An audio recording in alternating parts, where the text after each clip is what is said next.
I think what's important about the themes that we're going to be exploring in our workshop is more about the pedagogy that we are exploring at the Wilmette Institute, which is really a transformative pedagogy that leans heavily into the Baha'i framework for action.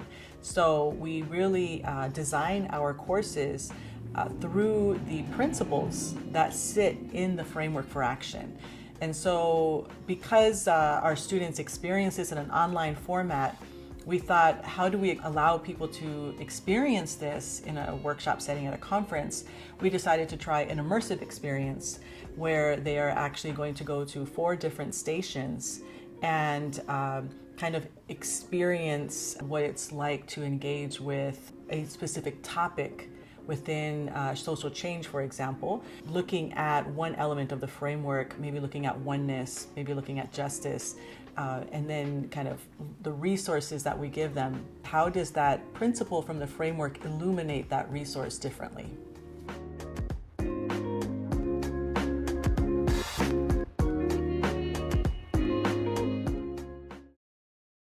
I did not have any expectations in going into the Wilmette Institute workshop, but it was just mind-boggling. I'm an educator.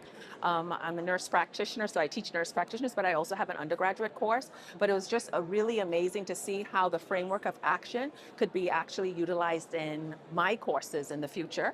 And then actually I'm hoping to do one of their courses. So really it was just very inspiring, that workshop. There were 4 stations, and one of, I think it was station 2 that really spoke to me.